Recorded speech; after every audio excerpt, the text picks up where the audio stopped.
Materi pada kali ini, saya akan memberi pantun. Kain batik dijahit rapi, dibuat jadi baju lebaran. Semoga usaha dan doa menyatu hati, ujian PPAT penuh keberuntungan. Amin, ya rabbal alamin.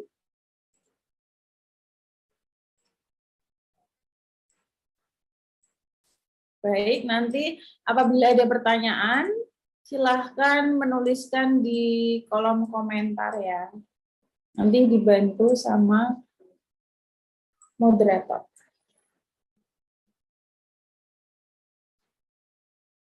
Oke.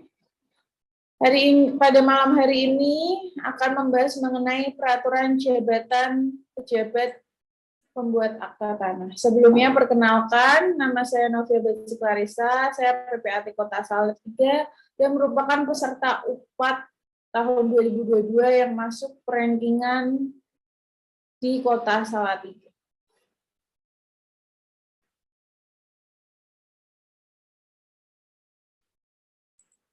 Baik, dasar hukum mengenai peraturan jabatan PPAT ini cukup banyak.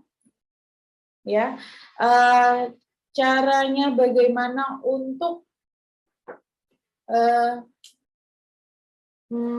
bisa menghafal materi ini, yaitu saran dari saya waktu dulu saya belajar itu setiap peraturan itu saya print satu-satu, kemudian setelah di print satu-satu dibedah setiap pasalnya dan dihafalkan pasalnya, seperti itu ya. Kemudian ada banyak perbedaan nama. Kementerian Agraria dan Tata Ruang ini terus mengalami perubahan, jadi jangan sampai salah dalam menghafalkannya ya. Ada yang Perkaban, ada yang PMNA/KBPN, kemudian kembali lagi ke Perkaban, ada yang PMNA/KBPN, ada yang namanya Permen ATR KBPN, sampai sekarang Permen ATR BPN ya. Jangan sampai keliru menghafalkan namanya. Kemudian setelah di print satu persatu, diselidiki juga mengenai peraturan-peraturan, misal peraturan PMNA KBPN nomor 3 tahun 97, kemudian diperbarui dengan PP 2497, ini perbedaannya apa? Jadi dibandingkan antara peraturan lama dengan peraturan yang terbarunya.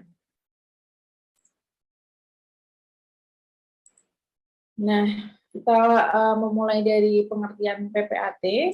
Pejabat pembuat akta tanah, selanjutnya disebut PPAT, adalah pejabat umum yang diberi kewenangan untuk membuat akta-akta otentik mengenai perbuatan hukum tertentu dan mengenai hak atau atas tanah atau hak milik atas satuan rumah susun. Biasanya hak milik atas satuan rumah susun ini disingkat HMSRS.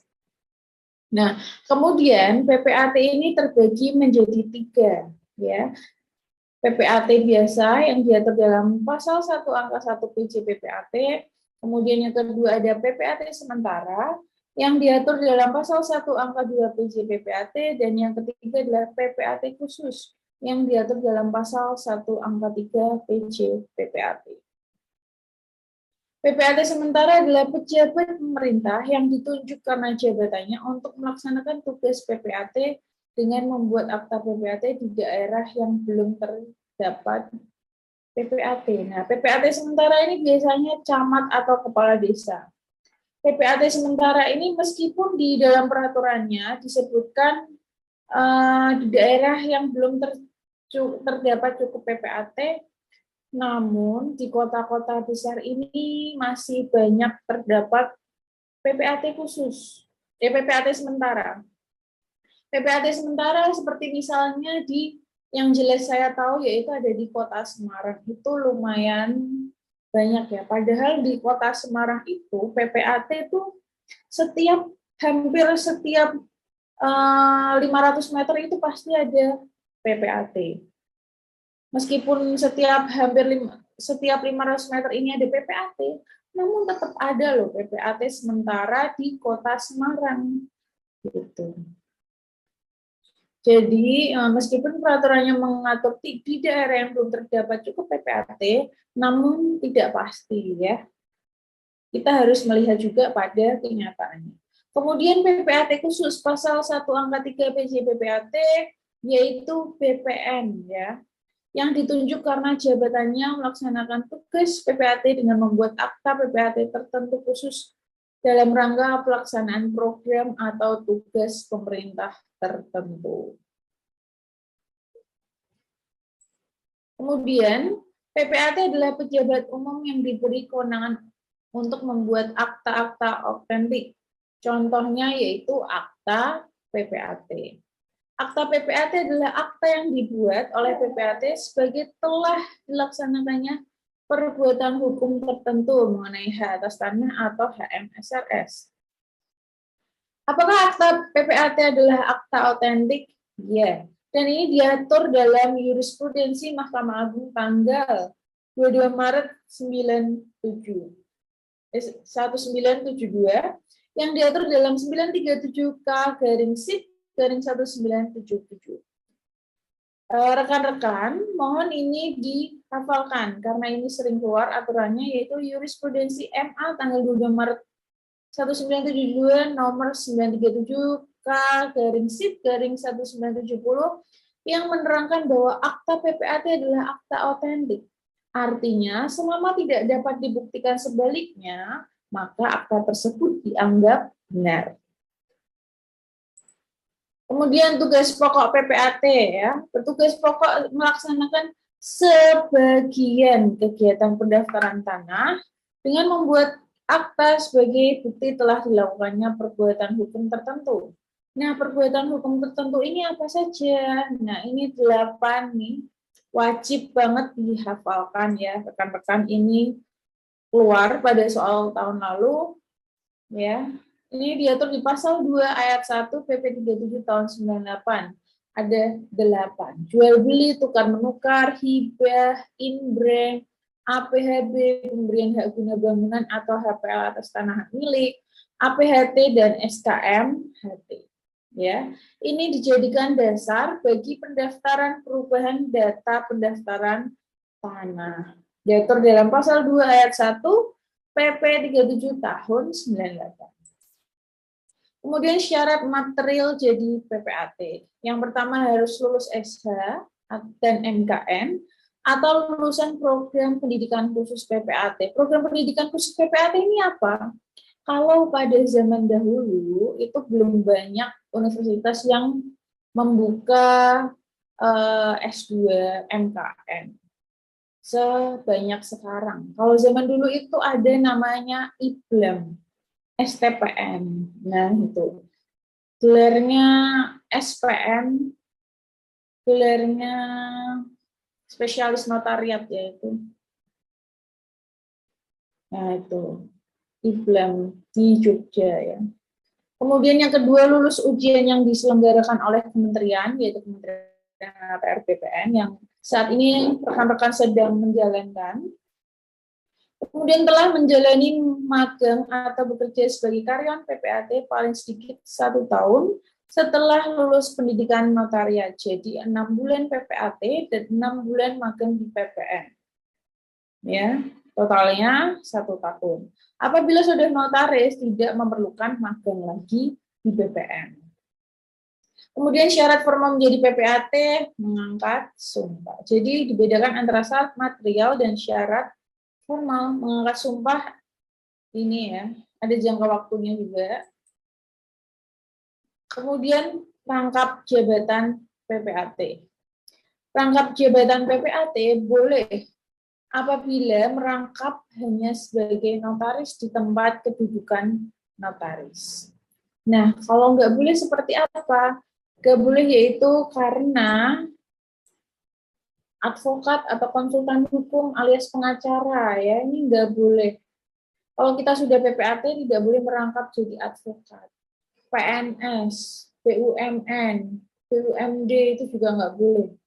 Pejabat negara, apalagi PPP 3K ya, Ini Kementerian ATR BPN bagian daerah atau yang pertanahan kota atau kabupaten, bagi yang belum PPPK ini lagi ujiannya supaya bisa naik jabatan. Besok Rabu ujiannya, dan selamat datang teman-teman PPPK yang bergabung dari kantah-kantah, silakan ikut belajar bersama.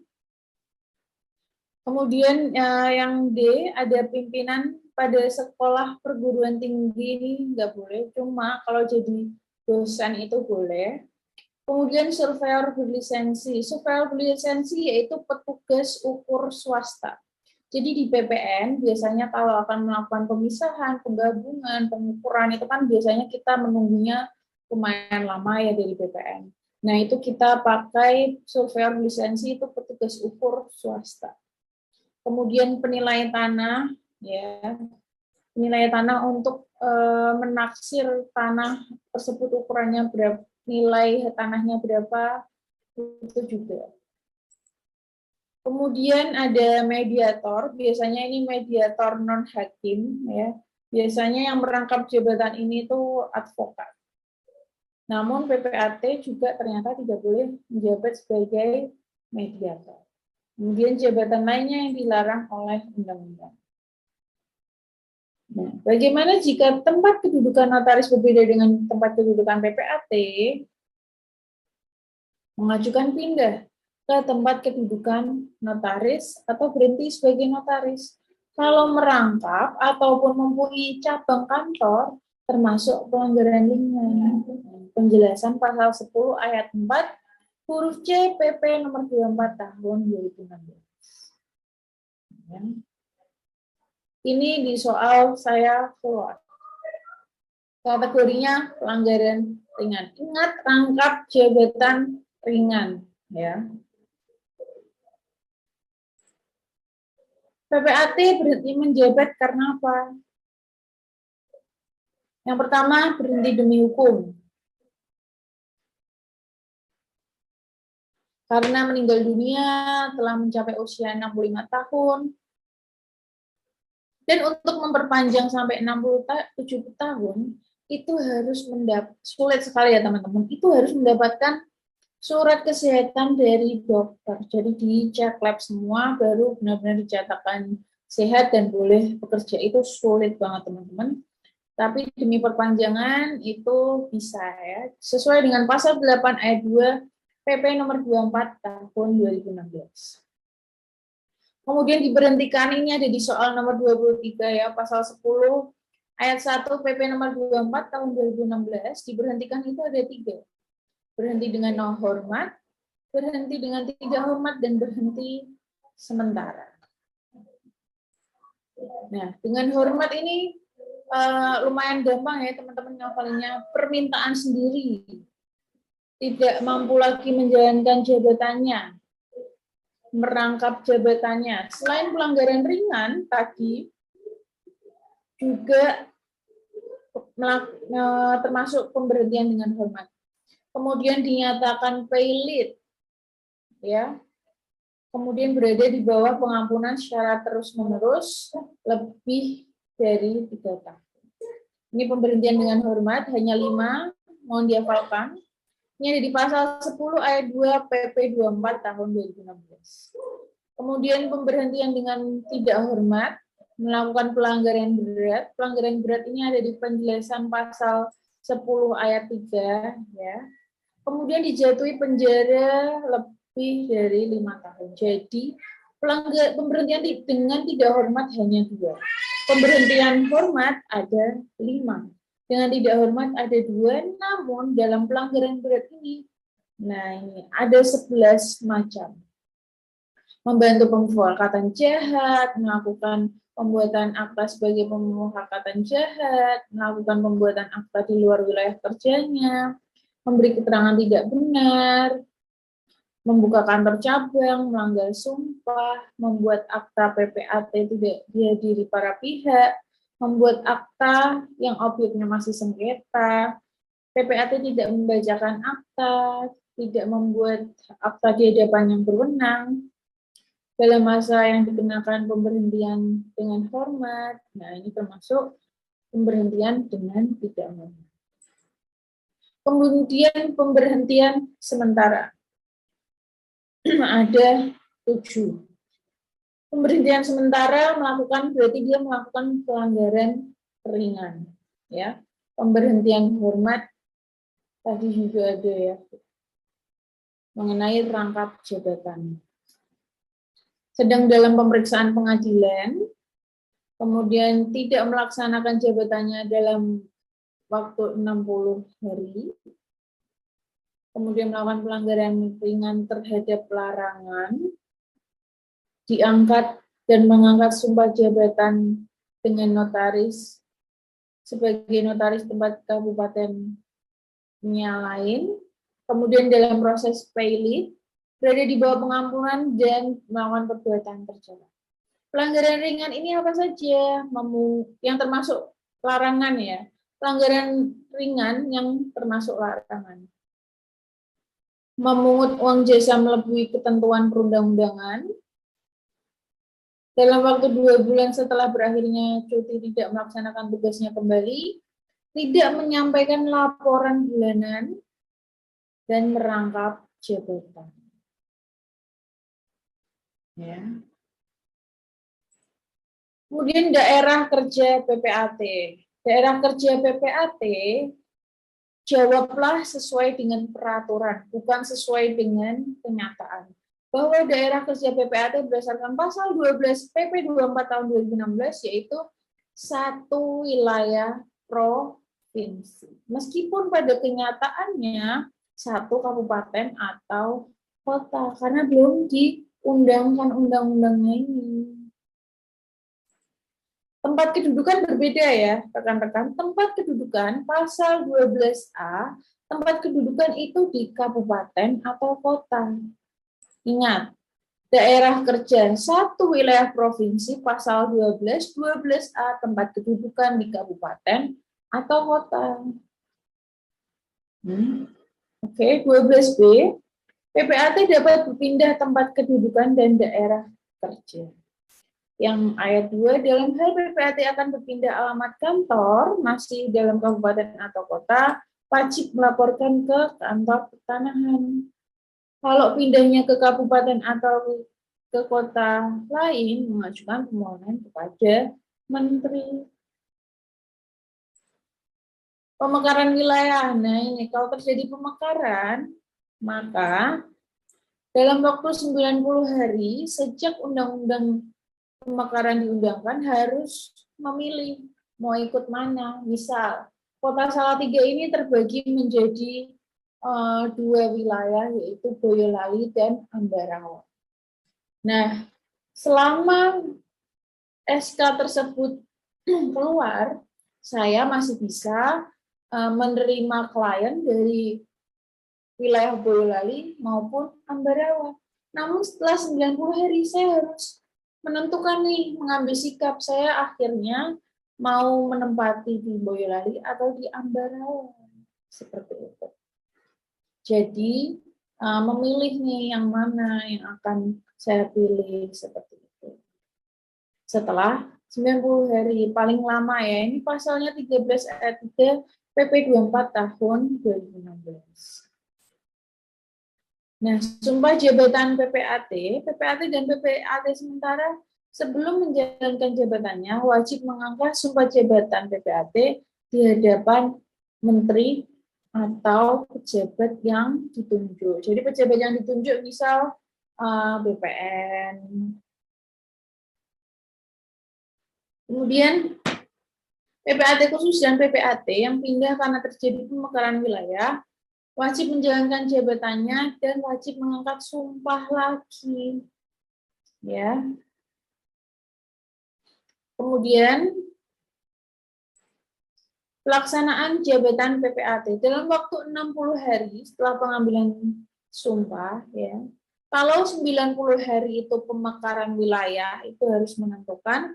Kalau 60 hari setelah pengambilan sumpah, ya 90, 60 jangan sampai ketukar. Setelah melakukan sumpah, itu wajib menyampaikan alamat kantor, tanda tangan, paraf, stempel ke kemana kita ngirim laporan bulanan, ya ke Kanwil BPN, ke Bupati atau Wali Kota, ke Ketua PN, ke BPN, ya. Yang mana meliputi daerah kerja PPAT. Aturannya dalam pasal 19 ayat 1 PP 24 tahun 2016. Kantor PPAT hanya satu kantor, ya, di tempat kedudukan notaris. PPAT tidak dibenarkan membuka kantor cabang atau perwakilan lainnya. PPAT wajib memasang pasan nama dan stempel. Jam buka kerja kantor PPAT setiap hari kerja kecuali pada hari libur resmi dengan jam kerja paling kurang sama dengan jam kerja kantor pertanahan. Apabila dianggap perlu, PPAT dapat membuka kantornya di luar jam kerja. PPAT yang sedang melaksanakan cuti dan tidak menunjuk PPAT pengganti, maka kantor PPAT yang bersangkutan wajib dibuka setiap hari kerja dalam rangka melayani masyarakat dalam pemberian keterangan, salinan, akta yang disimpan sebagai protokol PPAT. Diatur dalam pasal 47 Perkapten nomor 1 tahun 2006.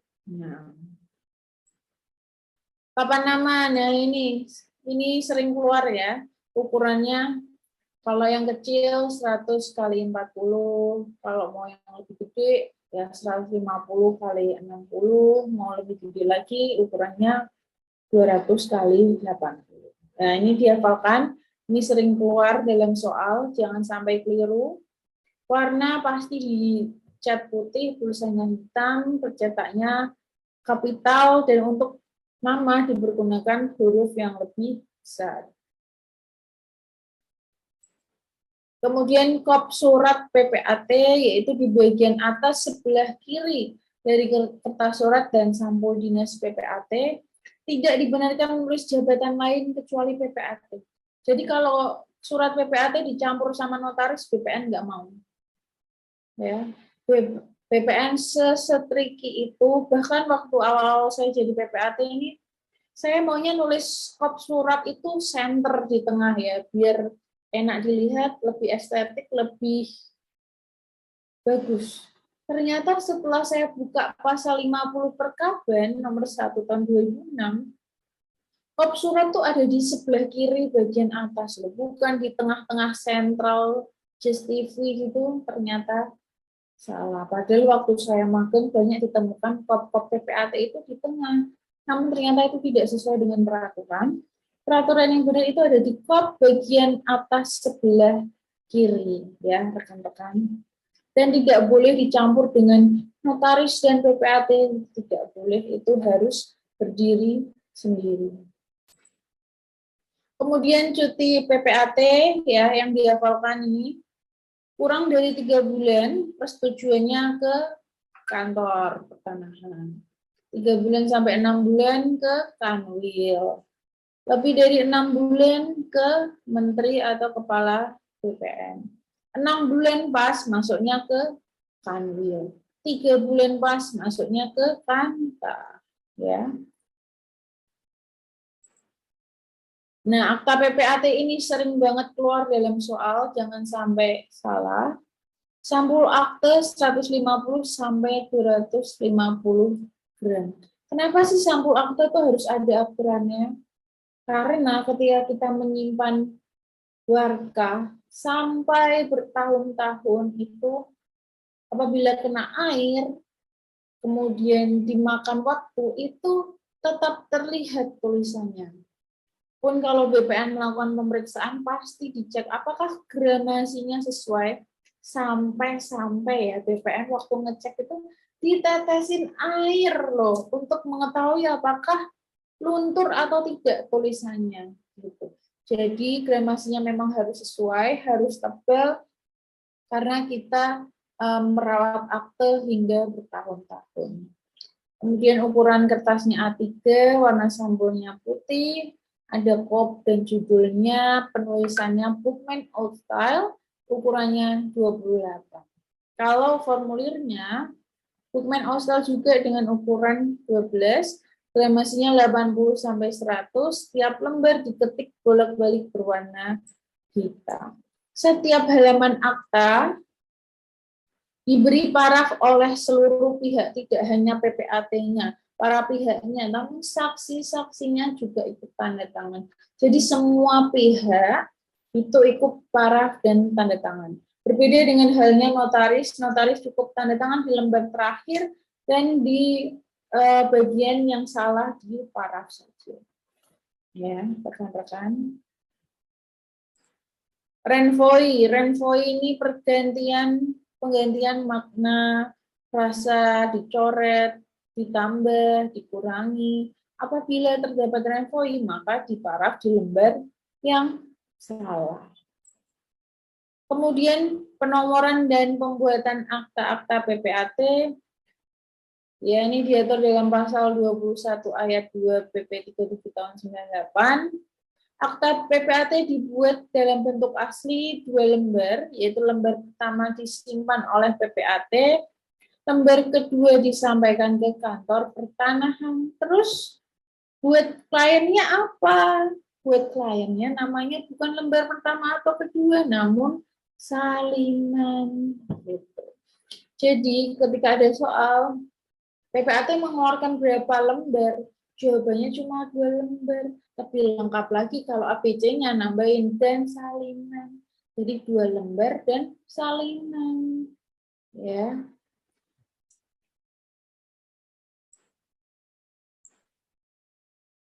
Namun khusus untuk SKMHT, lembar kedua disampaikan ke pemegang kuasa. PPAT dilarang membuat akta untuk PPAT sendiri, suami istrinya, keluarga, semenda, saudara, dalam garis lurus, dan bertindak sendiri maupun melalui kuasa dari pihak lain juga tidak boleh. PPAT melaksanakan tugas pembuatan aktanya di kantor dengan dihadiri oleh para pihak. PPAT dapat membuat akta di luar kantornya apabila salah satu pihak dalam perbuatan hukum tidak dapat ke kantor karena alasan yang sah dan akta para pihaknya harus hadir di hadapan PPAT di tempat pembuatan akta yang disepakati. Alasan yang sah ini seperti apa? Ada di penjelasan pasal 52 Perkab nomor 1 tahun 2006. Contohnya yaitu karena sakit, ya, karena kecelakaan, ya. Kemudian penolakan akta, ya. PPAT itu menolak akta kalau apa? Kalau nggak ada sertifikat aslinya, atau karena sertifikatnya nggak sesuai. Jadi ketika akan membuat akta, sebelumnya kita melakukan dulu nih pengecekan. Apakah sertifikat yang disampaikan dengan sertifikat hasil pengecekan yang di-input dalam akun BPN, apakah match? Gitu. Kalau nggak match, mendingan cari aman aja. Kemudian bidang tanahnya belum terdaftar karena perlu lagi pembuktian tanah hak lama, ya, itu nggak bisa. Apakah bukti tanah hak lama bisa langsung dijual belikan? Nggak bisa. Harus dibuat sertifikat dulu, baru bisa dijual belikan. Misal sertifikat hak lama udah meninggal orangnya, terus sekarang udah anaknya, kalau balik nama ke anaknya langsung, bisa nggak? Bisa, tapi harus melalui prosedur yang tersedia. Dan kemudian tanah tersebut harus terbuat dulu sertifikatnya. Jadi tidak bisa langsung dialihkan.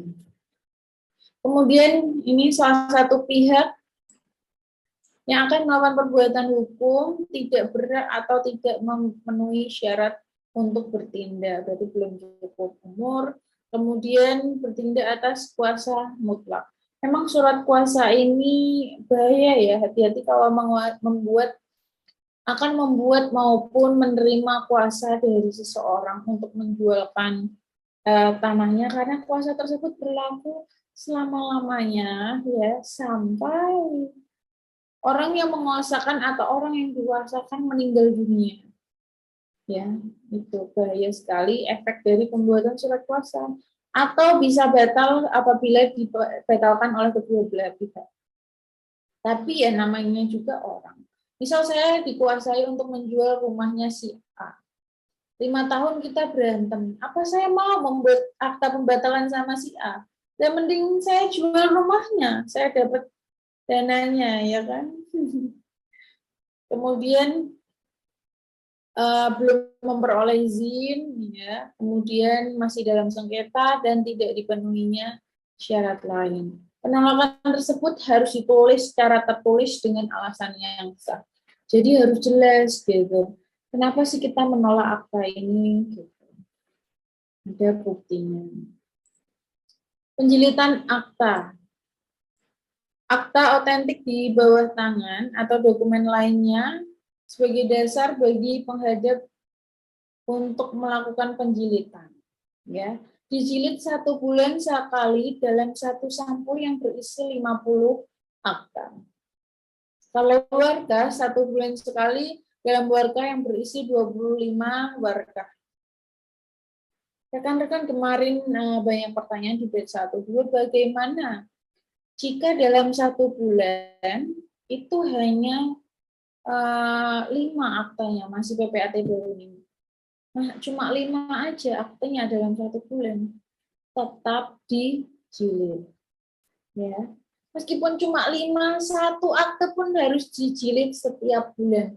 Karena bunyinya dalam pasal 59 Perkab Nomor 1 Tahun 2006 itu dijilidnya 1 bulan sekali, bukan dijilidnya nunggu 50 akta.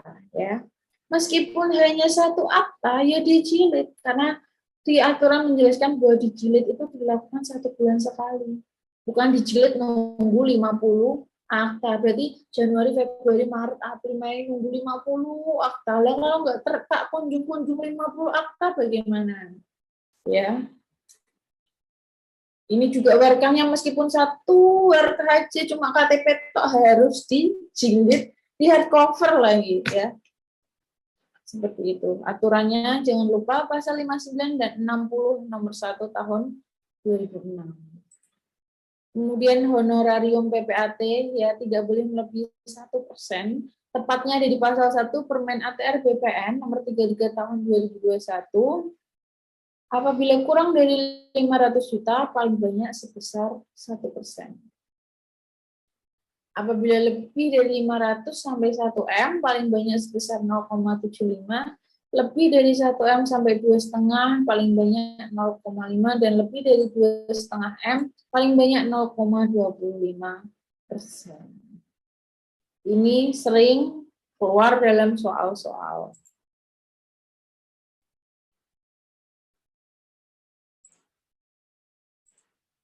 Kemudian pembina PPAT. Pembina PPAT adalah PPAT beserta jajarannya. Nah ini, menteri. Ini menentukan kebijakan, memberikan arah, menjalankan tindakan yang dianggap perlu. Kemudian memastikan PPAT menjalankan tugas sesuai dengan kode etiknya. Kemudian Kanta ini ya, Menteri dan Kanwil dan Kantah ini sering melakukan peninjauan atau pemeriksaan yang dilakukan. Lebih sering Kantah sih, Kantah setahun sekali, Kanwil asal laporan bulanannya aman-aman. Kalau Menteri berdasarkan laporan-laporan dari Kanwil dan Kantah. Kemudian ada MPP di PPAT. Ada MPP pusat, ada MPP wilayah, dan MPPD. Rekan-rekan ini bisa ya keluar, apalagi jumlah orangnya, apalagi susunannya. Ini kategori soal yang sulit, jadi kalau rekan-rekan bisa menghafalkan ini, meskipun yang keluar hanya salah satu, lumayan untuk mendapatkan skor dengan jawaban, dengan skor sulit ya. Ya, rekan-rekan bisa menghafalkan ini yang berjumlah 11 orang terdiri dari siapa aja, 9 orang terdiri dari siapa aja, 7 orang terdiri dari siapa aja ya.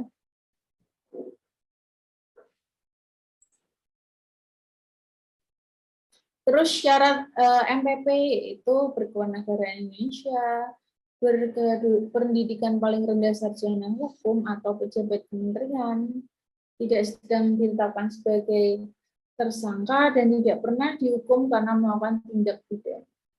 Nah, ini pakai SKCK. Ternyata nggak cuma kita aja yang ngejar-ngejar SKCK. Jadi MPP perlu bikin SKCK. Kemudian pemeriksaan PPAT yang tadi saya bilang, pemeriksaan PPAT kalau pemanggilan itu terlapor dilakukan sebanyak 3 kali. Jadi menunggu laporan sebanyak 3 kali. Misal ada yang merangkap jabatan, jadi orang yang lapor itu harus laporan 3 kali atau menggunakan teman-teman yang lain 3 orang untuk lapor. Jadi jumlahnya ada 3. Kemudian pemanggilan pertama paling lambat dilakukan 7 hari kalender. Sabtu Minggu dihitung. Kemudian apabila panggilan pertama enggak datang, lakukan panggilan kedua. Kemudian apabila panggilan kedua enggak datang, dilakukan panggilan ketiga.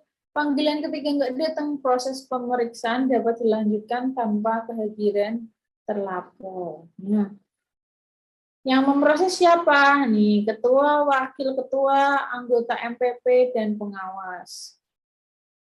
Nah, ini padahal ya, kalau datang ini MPP itu mau bekerja sama, mau menolong. Kalau nggak datang, mau nggak mau, itu nanti yang melakukan laporan, kepolisian itu bisa bertindak langsung ke PPAT-nya.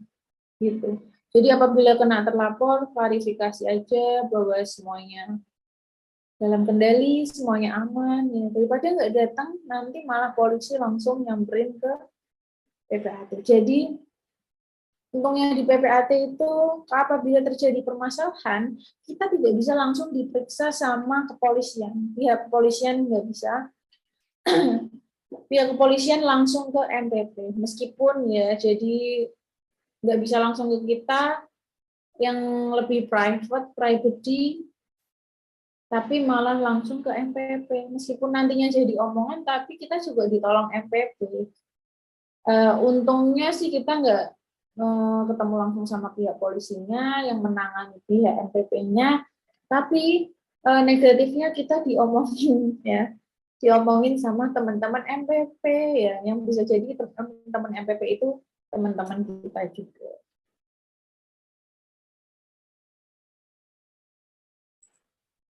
Kemudian organisasi profesi dan kode etik PPAT. Untuk menjaga martabat dan kehormatan profesi PPAT atau PPAT sementara, wajib dibentuk organisasi PPAT. Ya, ini dasarnya kode etik pasal 69 Perkaban nomor 1 tahun 2006. Disahkan oleh Kepala BPN. Nah, ini peraturan yang paling teman-teman harus hafalkan karena ini sering keluar ya. Kepmen ATR BPN nomor 112/Cap strip 4.1/4/2017. Ini peraturannya sering keluar. Oke, kita lanjut materi kode etik profesi.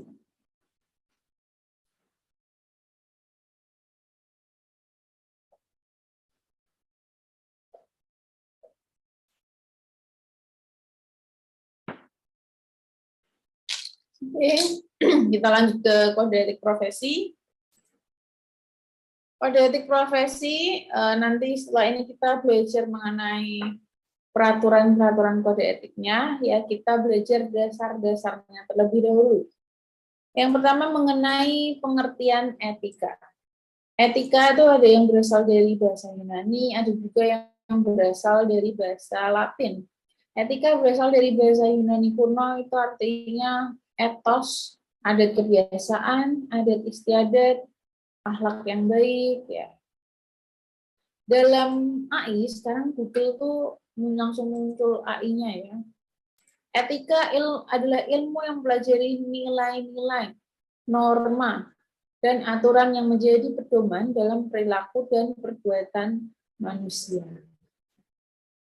Nah, menurut ahli Aristoteles, etika adalah ilmu pengetahuan yang membahas mengenai problema tingkah laku maupun perbuatan manusia. Sementara manner dan custom adalah pengkajian etika yang memiliki kaitan dengan tata cara adat yang melekat pada diri individu serta kaitannya dengan baik buruknya tingkah laku perbuatan atau perilaku seseorang. Nah, apakah etika dan etiket itu sama? Ya, etika mengatur moralnya, etiket mengatur sopan santunnya, tata kramanya, perilakunya. Jadi ibarat kalau etika itu peraturannya, etiket adalah cara menjalankan dari peraturan. Etika ya kan itu. Perbedaan antara etika dan etiket menetapkan norma perbuatan, aturannya. Etiket menetapkan cara melakukan perbuatannya seperti apa. Etika berlaku tidak bergantung pada ada tidaknya orang lain. Jadi mau baik mau benar ya kalau itu benar-benar, kalau salah ya salah. Gitu. Etiket hanya berlaku dalam pergaulan. Jadi harus akan ujian ya. Kalau kita berbuat salah, ya orang lain juga belum tentu anggap itu salah gitu. Karena pandangan orang beda-beda. Namun kalau etika itu pakem, kalau salah dalam aturannya salah, ya salah gitu. Etika bersifat absolut, etiket bersifat relatif. Kalau orang lain mandangnya A, kita mandangnya B, ya itu namanya relatif. Kemudian etika memandang manusia dari segi batinnya, kalau etika memandang manusia dari segi luar, segi lahiriah. Filsafat dan etika. Etika itu cabang filsafat mengenai nilai dan norma moral yang menentukan perilaku manusia dalam hidup. Macam-macam etika. Etika ada 3. Etika deskripsi. Usaha untuk meneropong secara kritis dan rasional mengenai sikap dan pola perilaku manusia, mengenai fakta apa adanya, yaitu mengenai pola perilaku manusia sebagai suatu fakta yang terkait situasi dan realitas konkret budaya. Kalau etika normatif yang kedua itu sikap dan pola perilaku ideal. Beda yang pertama itu sebagai suatu fakta. Kalau normatif itu perilaku ideal. Dan yang ketiga ini merupakan gabungan antara deskriptif dan normatif. Perbedaan norma moral dan norma hukum. Kalau norma moral itu penyesuaian diri dengan kewajiban moral, sikap moralitasnya. Kalau norma hukum, sikap legalitasnya, penyesuaian diri pada ketentuan hukumnya. Kalau norma moral perilaku hati nurani, kalau norma hukum berdasarkan perjanjiannya, jadi harus diperjanjikan terlebih dahulu. Kalau yang norma moral tidak dapat hilang dan beralih, kalau norma hukum dapat hilang dan beralih. Kalau perjanjiannya selesai, ya selesai. Haknya. Kalau norma moral mengatur kehidupan batiniah dan lahiriah. Kalau norma hukum hanya mengatur lahiriah. Kemudian profesi, yaitu pekerjaan dalam arti khusus, punya bidang tertentu, mengutamakan kemampuan fisik, intelektual, bersifat tetap, dan tujuan memperoleh pendapatan. Seperti halnya PPAT, yaitu pekerjaan di bidang pertanahan. Mengutamakan kemampuan fisik dan intelektual di bidang pertanahan. Sifatnya tetap, karena kita nggak boleh merangkap jabatan. Tujuannya untuk memperoleh pendapatan. Kriteria profesi yang meliputi bidang tertentu saja, kita spesialisasinya sebagai pertanahan. Jadi kita hafal tuh jual belilah, hibah lah, waris lah, apalah ya. Kita udah khatam tuh makanan sehari-hari. Kemudian berdasarkan keahlian dan keterampilan khusus, ya ini juga harus punya keahlian dan keterampilan khusus. Misal waris anaknya ada berapa, anaknya 5, kita harus membagi warisnya menjadi 5, karena harus terampil, harus punya keahlian ngitung, BPHTP, PPH, gimana caranya, ya kan, bersifat tetap dan terus menerus. Lagi-lagi kantor PPAT harus buka terus-menerus mengikuti jam kantor pertanahan, ya. Dan apabila dimungkinkan dapat membuka kantornya di luar jam kerja kantor pertanahan dalam rangka memberikan pelayanan kepada masyarakat, ya dilakukan secara terus-menerus. Kan nggak mungkin hari ini buka, minggu depan tutup, seminggu, gitu kan nggak mungkin. Kecuali melakukan cuti. Tapi mendahulukan pelayanan daripada imbalan. Biasanya orang datang, kita nggak tahu nih dia jadi apa enggak, tapi kita tetap aja, oh ya Bu silakan, bagaimana caranya begini, begini, begitu, begini, begitu. 3 hari, 4 hari, Mbak nggak jadi. Ya, kita mendahulukan pelayanan daripada imbalan. Meskipun kita sudah ngomong panjang lebar, tapi tidak ada imbalannya, insya Allah diganti yang lain yang lebih sama, yang kita ambil positifnya. Kemudian bertanggung jawab terhadap diri sendiri dan masyarakat, bahwa akta-akta yang kita buat, itu kita bertanggung jawab atas isi dan kebenarannya. Kita banyak loh, nulis surat pernyataan buat BPN, bahwa sertifikat tersebut adalah sertifikat asli, bahwa data-data yang disampaikan adalah benar, bahwa data-data yang disampaikan tidak pernah terjadi sengketa, bahwa data-data tersebut tidak pernah mengalami sita, ya kan?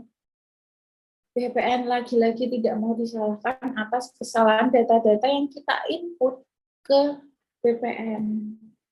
BPN lagi-lagi mengembalikan data tersebut kepada kita, bahwa harus membuat surat pernyataan, jadi kita harus bertanggung jawab. Kalau kalian nggak yakin, jangan. Lakukanlah penolakan. Ya, caranya gimana sih kita biar bisa yakin bahwa orang yang datang membuat akta tersebut orang yang sesuai dengan KTP yang disampaikan.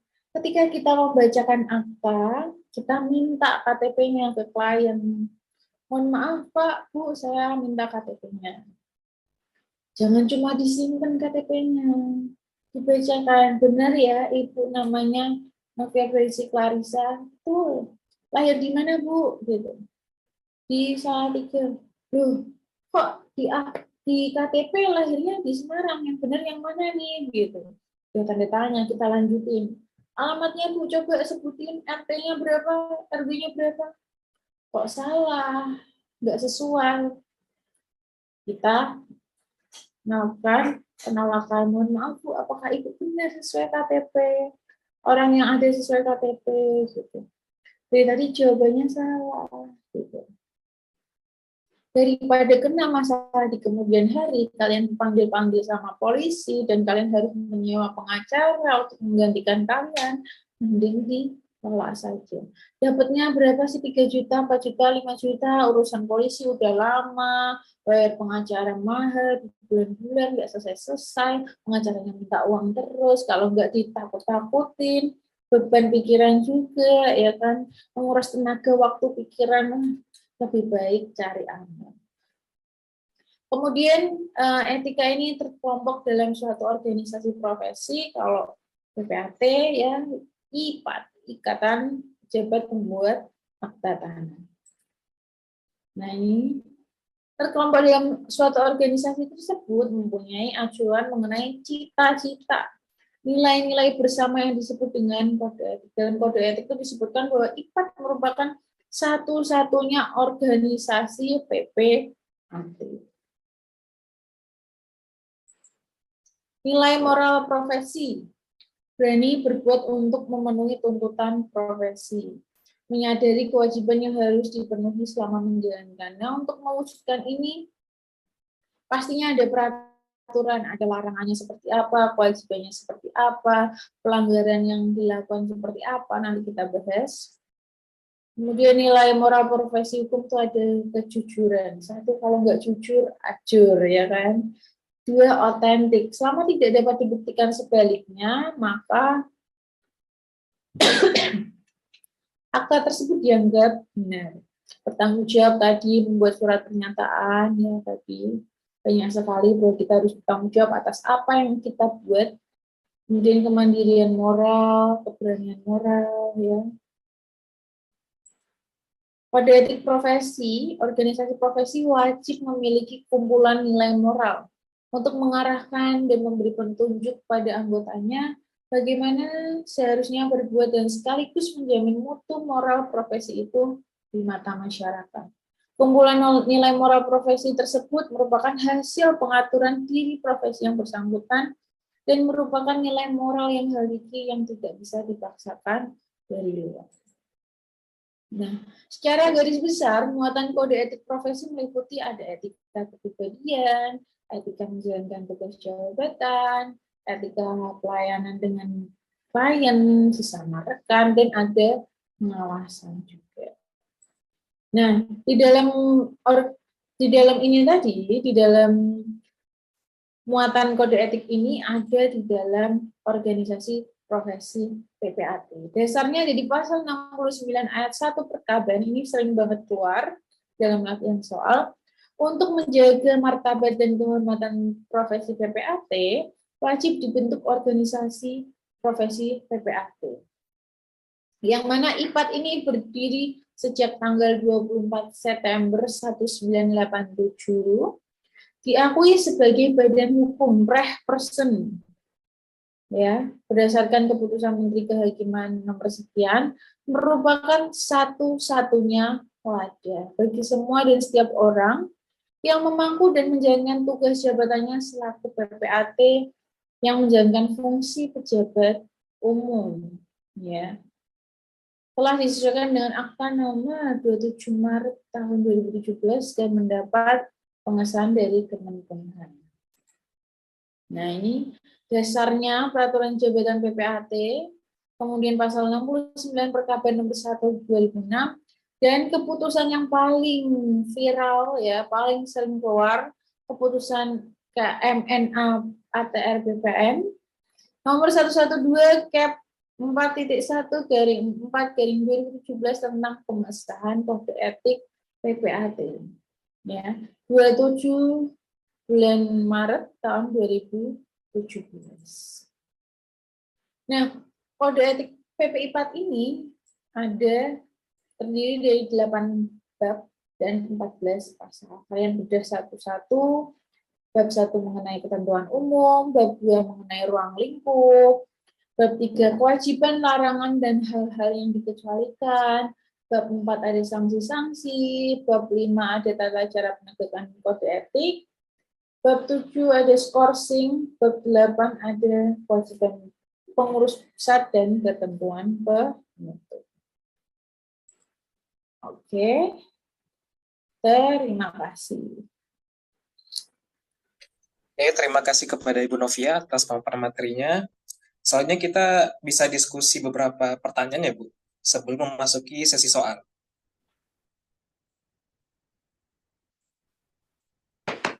Teman-teman yang ingin bertanya bisa melalui kolom chat ya.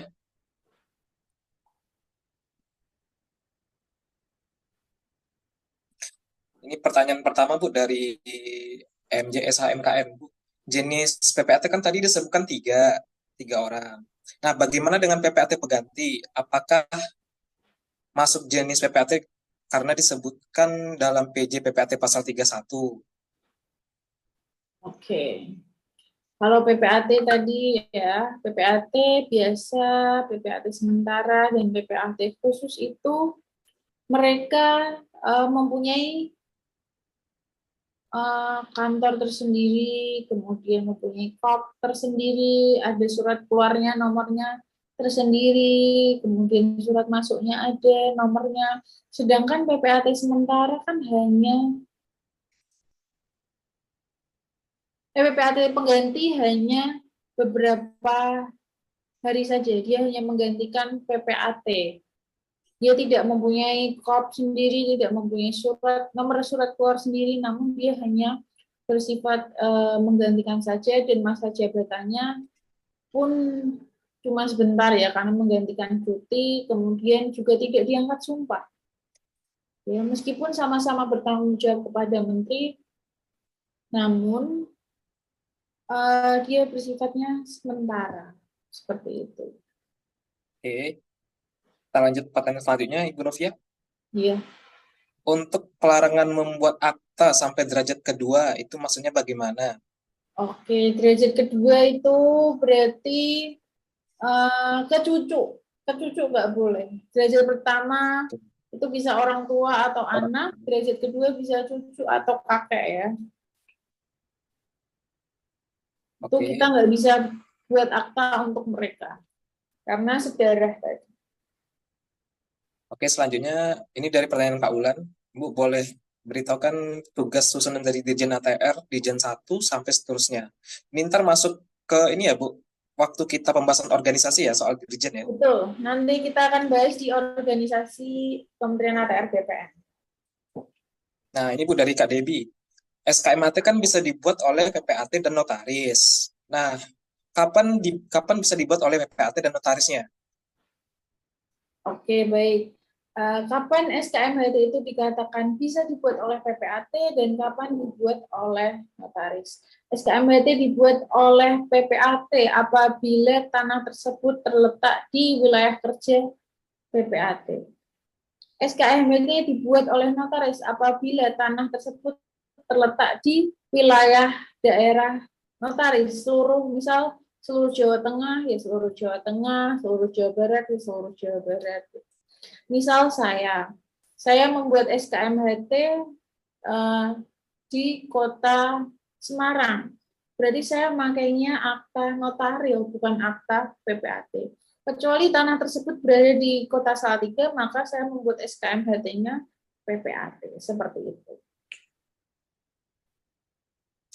Oke, kita lanjut ya, Bu. Eh, ini dari Kak Lip. Bagaimana cara mengetahui kategori soal tergolong sulit, mudah, dan pembedaannya gimana? Apa itu ntar kita masuk ke tips dan trik aja Bu hari terakhir kalau pertanyaan itu. Betul, nanti kita masuk di hari Rabu mengenai tips and trick. Tuh, oke.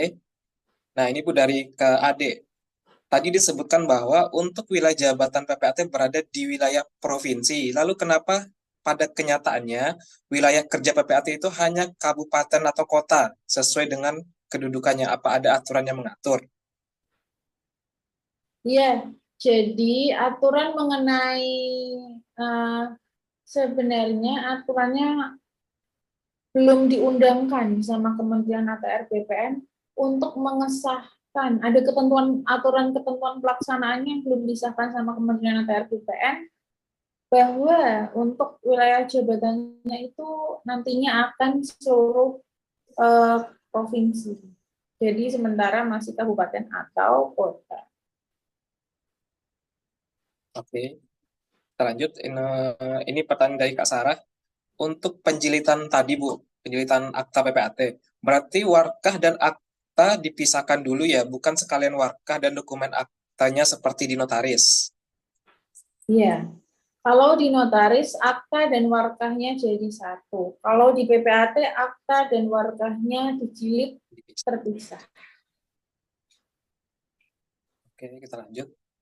Ini satu pertanyaan lagi ya, Bu, sebelum memasuki sesi soal ya. Boleh? Maaf, ini melenceng dari materi sih. Maaf agak melenceng dari materi, dari Kak Heri, terkait jangka waktu berlakunya SKMHT. Bisa dijelaskan nggak, Bu? Soalnya, sepenangkapan saya, ada yang berlaku sampai perjanjian kredit berakhir, ada yang hanya 3 bulan. Oke, jadi jangka waktu SKMHT itu hanya sampai 3 bulan. Ya, jadi ada yang 1 bulan dan sampai 3 bulan saja, tidak boleh sampai eh, perjanjian kredit berakhir. Ya, karena kita perjanjian kredit jangka waktunya lama. Kalau perjanjian kan perjanjian kredit itu ya, kalau perjanjian kredit tidak disegerakan dengan SKMHT dan APHT, nanti sertifikatnya tidak segera dihatikan, maka bank tidak mempunyai bukti yang kuat.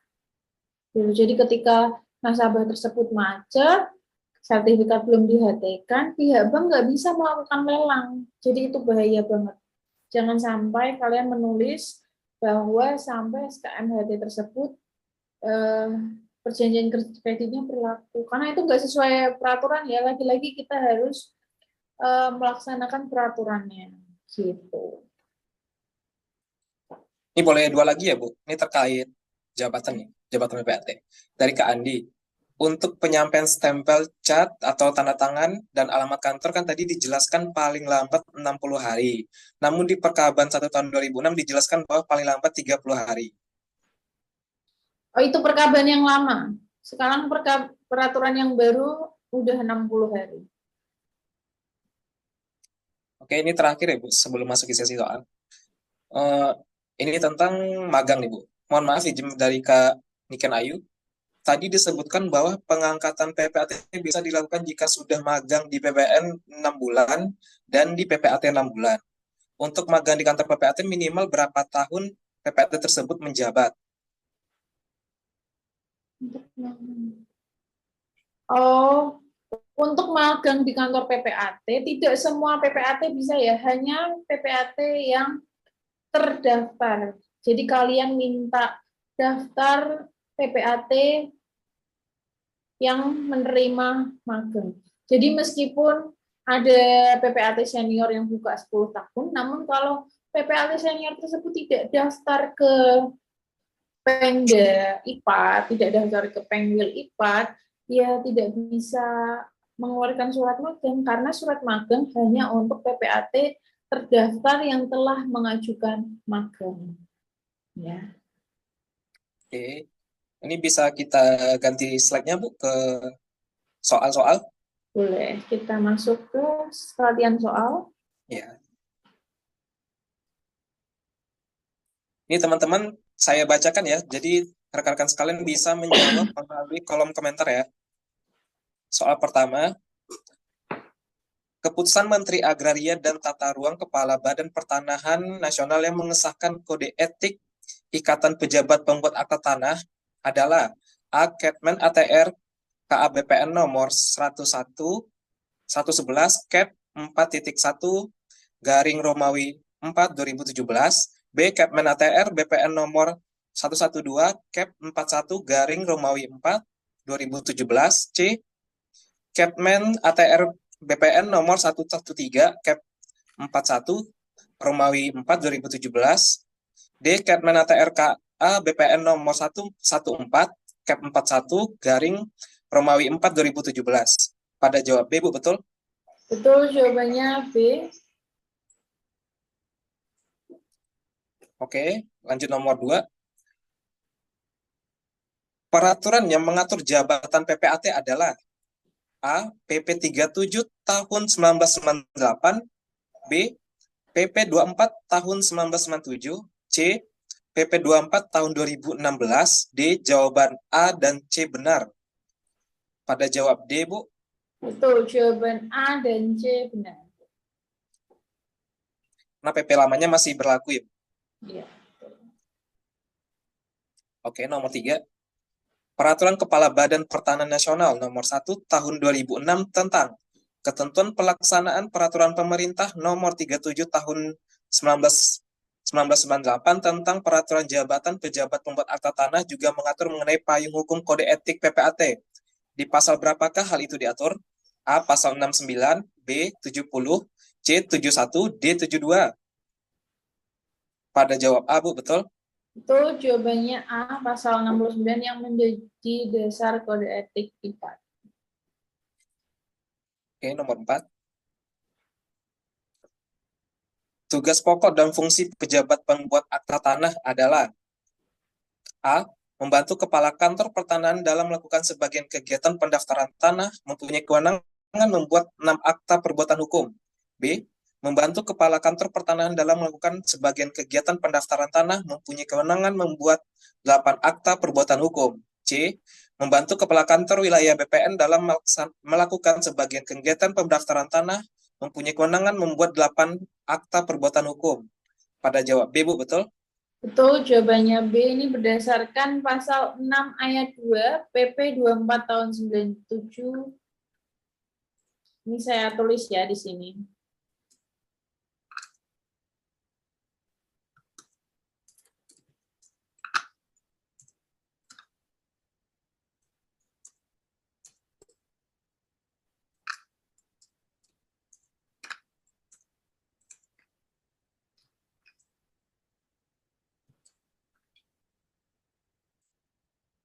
Oke, kita lanjut nomor 5. 1. Kode etik PPAT tidak berlaku bagi PPAT pengganti. 2. Kode etik PPAT berlaku dalam rangka melaksanakan tugas jabatan PPAT. 3.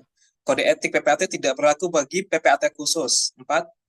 Kode etik PPAT berlaku dalam kehidupan sehari-hari. Mana yang benar? A 13, B 24, C 123, D 1234. Pada jawab B, Bu, betul? Betul, jawabannya B. Oke, kita lanjut nomor 6. PPAT diangkat dan diberhentikan oleh A. Menteri Hukum dan HAM, B. Menteri Agraria Tata Ruang BPN, C. Kepala Kantor Wilayah BPN, D. Bupati atau Wali Kota. Pada jawab B, Bu, betul? Betul, jawabannya B. Oke, nomor 7. Siapakah pembina PPAT?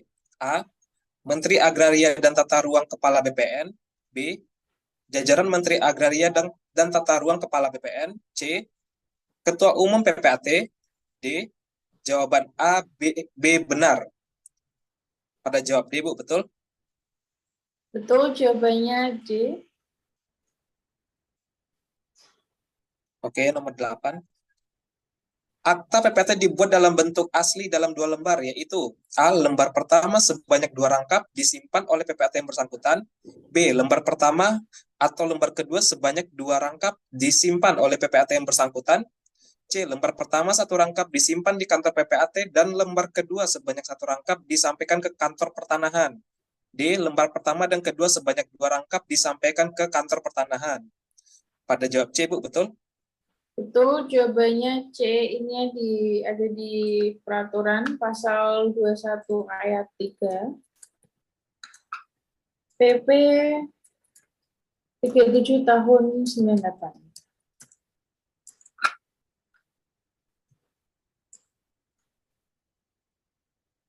Oke, kita lanjut nomor 9.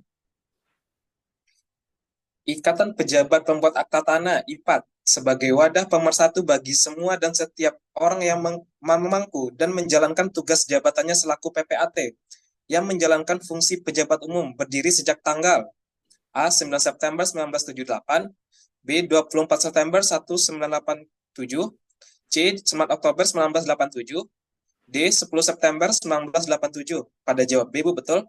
Betul, jawabannya B.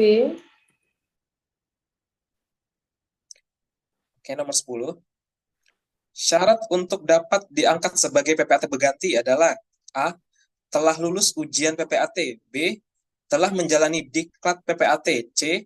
Telah lulus program pendidikan kenotariatan dan telah menjadi pegawai kantor PPAT paling sedikit 1 tahun.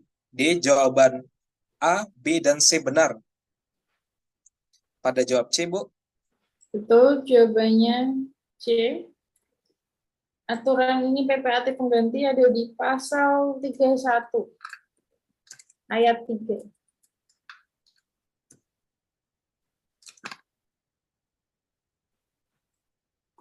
PP 24 tahun 2016. Oke, kita lanjut nomor 11.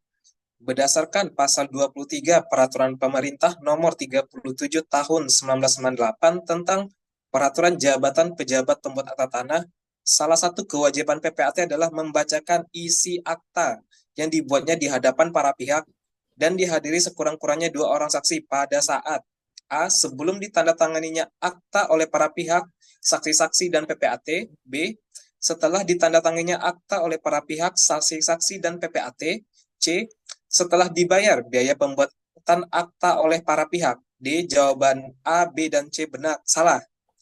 Pada jawab A, Bu, betul? Jawabannya A, betul. Oke, kita lanjut nomor 12. Kode etik IPAT menentukan suatu lembaga yang mandiri dan bebas dari keberpihakan dalam perkumpulan IPAT yang mempunyai tugas dan atau kewajiban untuk melakukan pembinaan, pengawasan, penertiban maupun pembenahan, serta mempunyai kewenangan untuk memanggil, memeriksa, dan menjatuhkan putusan, sanksi atau hukum kepada anggota perkumpulan IPAT yang melakukan pelanggaran kode etik. Apa nama lembaga tersebut? A. Dewan Kehormatan, B. Dewan Pengawas, C. Majelis Kehormatan, D. Majelis Pengawas. pada jawab C, Bu, betul? Tuh jawabannya C.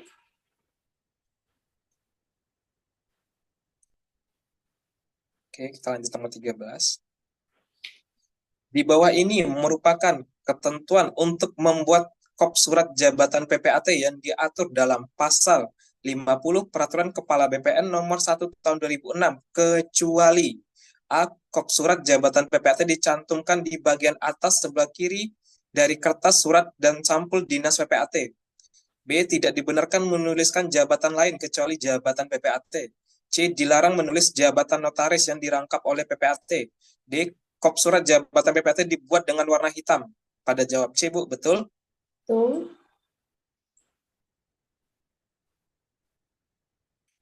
Oke, nomor 14.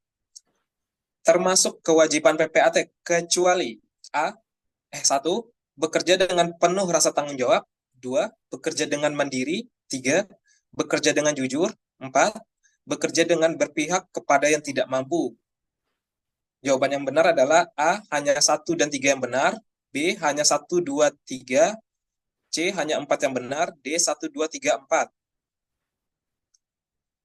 Ada yang jawab A dan jawab D, ada yang jawab C, Bu. Kecuali C ya. Kecuali C ya.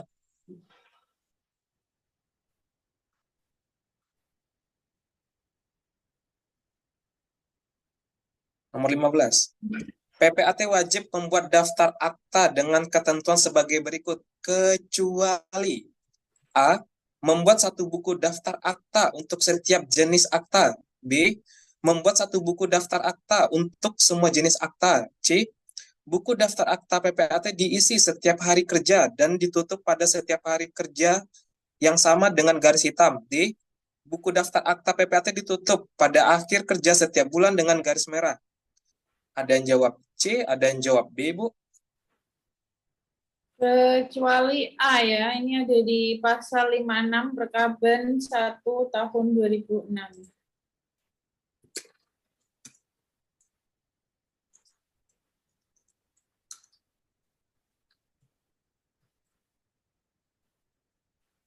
Oke, nomor 16.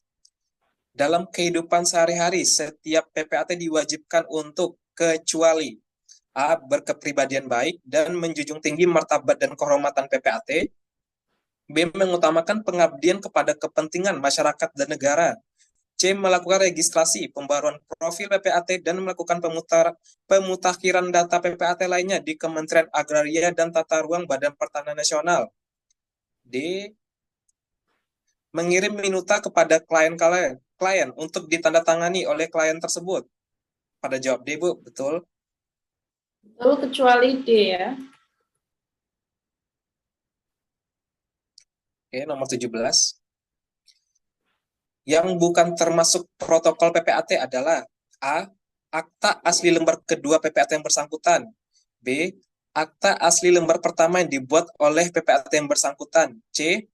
Daftar akta PPAT yang warkah pendukung akta. D. Arsip laporan, agenda, dan surat-surat lainnya. Pada jawab A, Bu, betul? Betul, ini disampaikan di PPN ya. Ini ada di pasal 1 angka 5. PP 37 tahun 98.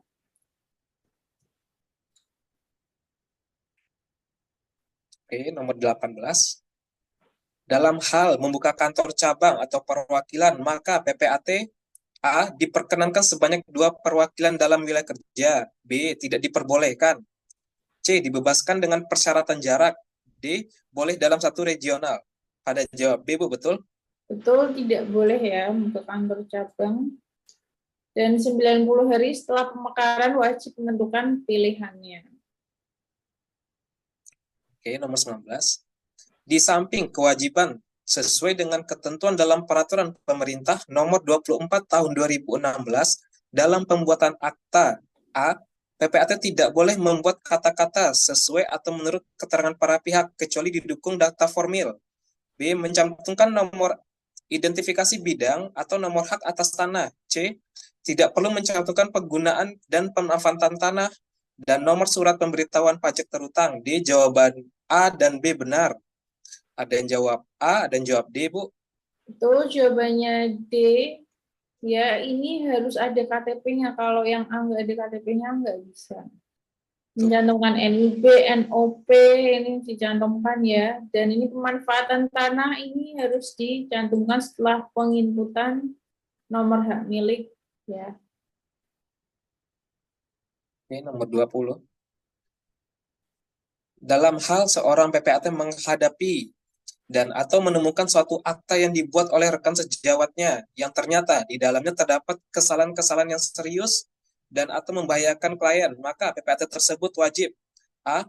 Memberitahukan kepada rekan sejawat yang bersangkutan atas kesalahan yang dibuatnya dengan cara tidak bersifat menggurui, melainkan untuk mencegah timbulnya hal-hal yang tidak diinginkan terhadap klien yang bersangkutan ataupun rekan sejawat tersebut. B. Membiarkannya karena PPAT tidak boleh mengintervensi PPAT lain. C. Menceritakan kepada rekan-rekan lainnya. D. Melaporkan kepada Majelis Kehormatan Daerah. Pada jawab A, Bu. Betul? Betul, jawabannya A.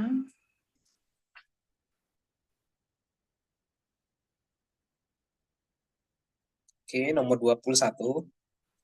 Apabila saudara telah diangkat sebagai PPAT dan telah melaksanakan pengangkatan sumpah jabatan berdasarkan peraturan pemerintah nomor 24 tahun 2016, maka saudara mempunyai kewajiban A. Melaksanakan jabatan secara nyata dalam waktu 30 hari setelah pengambilan sumpah jabatan. B.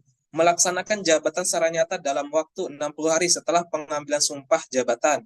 C. Melaksanakan jabatan secara nyata dalam waktu 90 hari setelah pengambilan sumpah jabatan. D. Melaksanakan jabatan secara nyata dalam waktu 120 hari setelah pengambilan sumpah jabatan. Pada jawab B, Bu, betul? Betul, jawabannya B. Ini aturannya yang baru ya.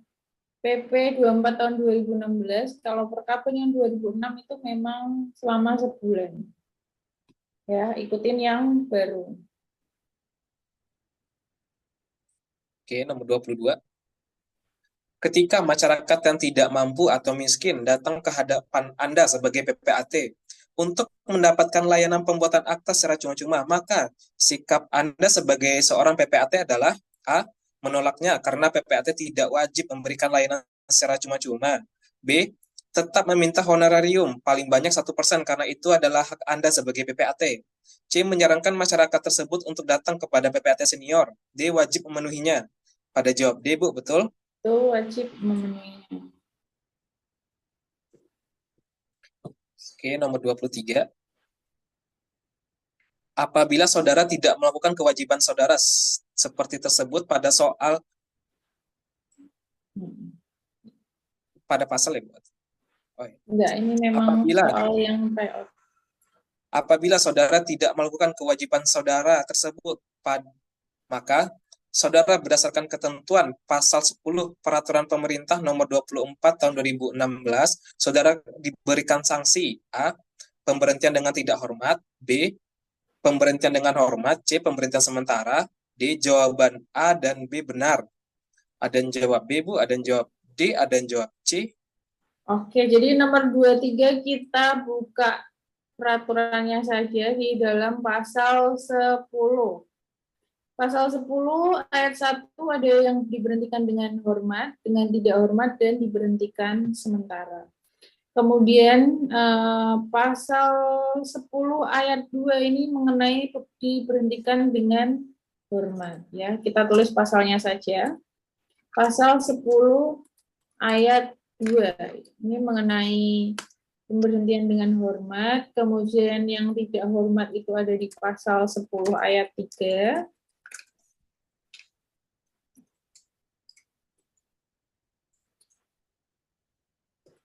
Kemudian diberhentikan sementara ada di pasal 10 ayat 4-nya. Jadi ini pasal 10 ayat berapa nih kita yang mau? Yang ada tiga, apakah menunjukkan ada yang mau begini?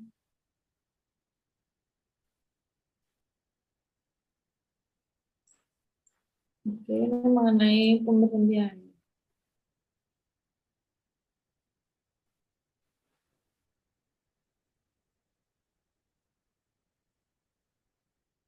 Apabila tidak mampu, berarti ini tidak mampu melakukan kewajiban tugasnya, karena keadaan kesehatan ya. Kita tambahkan saja karena kesehatan.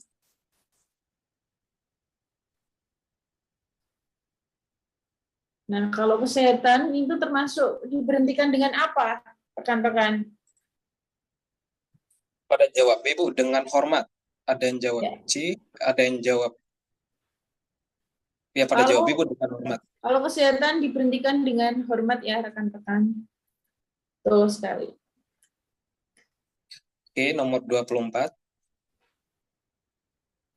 Pengiriman kartu pribadi dari anggota perkumpulan IPAT yang berisi ucapan selamat pada kesempatan-kesempatan ulang tahun, kelahiran anak, keagamaan, adat, atau ucapan ikut berduka cita, dan lain sebagainya yang bersifat pribadi merupakan A. Perbuatan yang dilarang karena itu bersifat mengiklankan diri. B. Perbuatan yang dilarang karena menimbulkan persaingan yang tidak sehat. C. Perbuatan yang dilarang karena merugikan PPAT lain. D.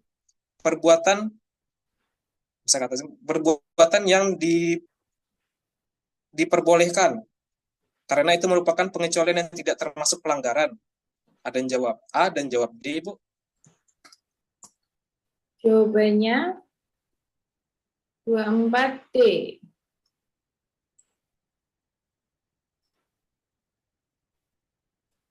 Karena bersifat pribadi.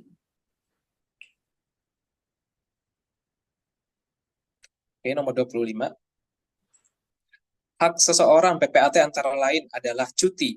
Apabila saudara telah diangkat sebagai PPAT dan telah menjalankan jabatan secara nyata, untuk dapat melaksanakan cuti sesuai ketentuan syaratnya ialah A. Untuk cuti tahunan dan karena alasan penting, PPAT yang baru diangkat dan diangkat kembali harus membuka kantor PPAT paling kurang 3 tahun. B. Untuk cuti tahunan dan karena alasan penting, PPAT yang baru diangkat dan diangkat kembali harus sudah membuka kantor paling kurang 1 tahun. C. Untuk sakit atau melahirkan untuk jangka waktu menurut keterangan dari dokter yang berwenang. D. Jawaban A dan C benar. Pada jawab D, Bu. Ada yang jawab A. Iya, betul. Jawabannya D ini ada di pasal 37 ayat 1 Perkaban 1 tahun 2006.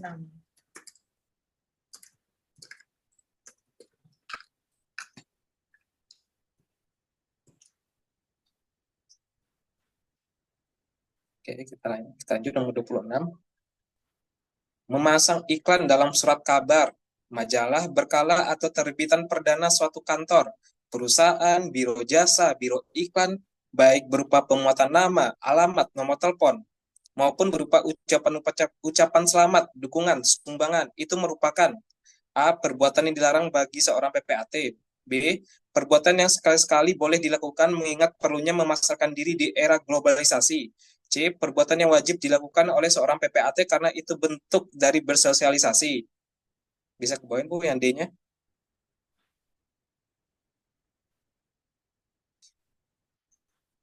D. Perbuatan yang diperbolehkan karena itu merupakan pengecualian yang tidak termasuk pelanggaran. Pada jawab A, Bu. Betul? Oh, jawabannya A.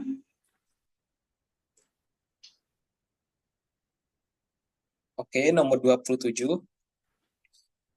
PPAT dapat melaksanakan cuti sebagai PPAT kecuali dalam hal A. Cuti tahunan paling lama 2 minggu setiap tahun takwim. B. Cuti sakit termasuk cuti melahirkan untuk jangka waktu menurut keterangan dari dokter yang berwenang. C. Cuti karena alasan penting dapat diambil setiap kali diperlukan dengan jangka waktu paling lama 9 bulan dalam setiap 3 tahun takwim. D. Cuti karena diangkat sebagai pejabat negara harus mengajukan permohonan pemberhentian sementara. Pada jawab D, Bu. Ada yang jawab Betul. Jawabannya D ini ada di pasal 37 ayat 1 Perkaban 1 2006.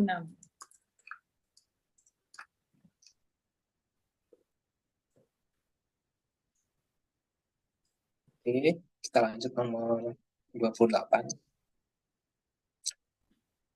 Perbuatan yang dilarang dalam kode etik IPAT di bawah ini kecuali A. Memasang papan nama dengan cara dan atau bentuk di luar batas-batas kewajaran dan atau memasang papan nama di beberapa tempat di luar lingkungan kantor PPAT yang bersangkutan.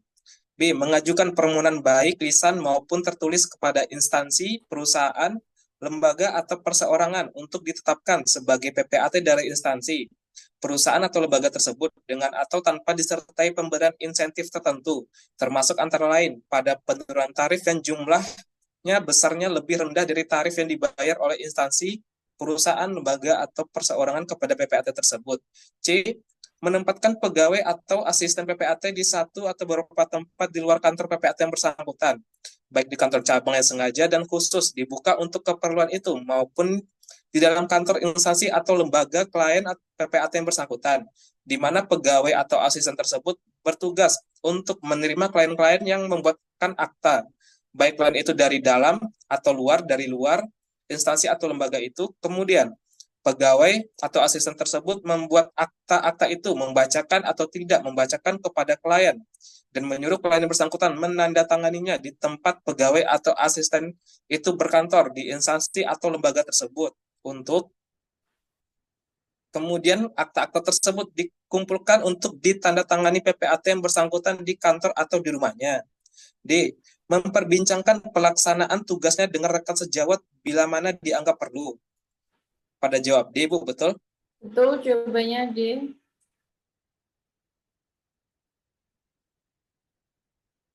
Oke, nomor 29. PPAT diberhenti bejabat sebagai PPAT berdasarkan peraturan pemerintah nomor 24 tahun 2016 karena 1. Meninggal dunia, 2. Melaksanakan tugas sebagai notaris dengan tempat kedudukan di kabupaten atau kota daerah tingkat 2 yang lain daripada daerah kerjanya sebagai PPAT. 3. Telah mencapai usia 65 tahun. 4. Diangkat dan mengangkat sumpah jabatan. Jawaban berikut yang paling tepat adalah pada jawab D, Bu. Semua jawaban benar. Jawabannya 1 dan 3 ya. Ini ada di pasal 8 ayat 1. Tuh, pasal 8 ayat 1. Perkaban 1 2006.